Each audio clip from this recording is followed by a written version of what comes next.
യവനിക.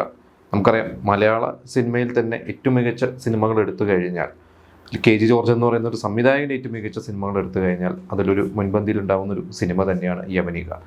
കാരണം നമുക്കറിയാം ആ ഒരു സിനിമയുടെ ഒരു സ്ക്രീൻ പ്ലേ ഒരു നോൺ ലീനിയർ സ്റ്റൈലായിട്ടും ഫ്ലാഷ് ബാക്കിനുള്ളിൽ ഫ്ലാഷ് ബാക്ക് എന്നൊക്കെ പറയുന്ന കുറേ നമുക്കറിയാം. ആ സിനിമ കണ്ട എല്ലാവർക്കും അറിയാം.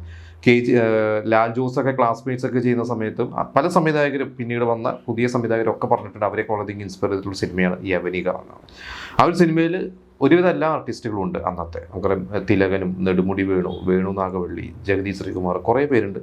അതിലൊരു നാടകവുമായി ബന്ധപ്പെട്ടിട്ടുള്ള കുറേ ആളുകളുടെ ജീവിതവും അതിലൊരു കൊലപാതകവും ഭരത് ഗോപി അങ്ങനെ തബലിസ്റ്റ് ഭരത് ഗോപിയുടെ ഒരു മരണവും ഒക്കെ അതിലൊരു അന്വേഷണം അന്വേഷിക്കുന്ന ഒരു പോലീസ് ഓഫീസറായിട്ടാണ് മമ്മൂക്കയുടെ ക്യാരക്ടർ വരുന്നത്. എനിക്ക് തോന്നുന്നു മമ്മൂക്കയുടെ വളരെ ഡിഫറെൻ്റ് ആയിട്ടുള്ള അതുവരെ നമുക്ക് ചെയ്ത സിനിമകളിൽ നിന്നും ഒരു പോലീസ് വേഷത്തിലോട്ട് കുറച്ചൊരു മെച്യൂർഡ് ഒരു ക്യാരക്ടർ കിട്ടിയ ഒരു സിനിമയായിരുന്നു യവനിക.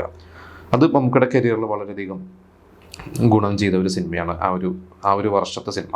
അപ്പോൾ ഈ യവനിക എന്ന് പറഞ്ഞൊരു സിനിമയെക്കുറിച്ച് ഞാൻ പണ്ട് വായിച്ചിട്ടുണ്ട്. അന്ന് ആ ഒരു സിനിമ ചെയ്യുമ്പോൾ ഭരത് ഗോപിയും നെടുമുടി വേണു നാഗവള്ളി ഇവരൊക്കെയാണെന്ന് താരങ്ങൾ.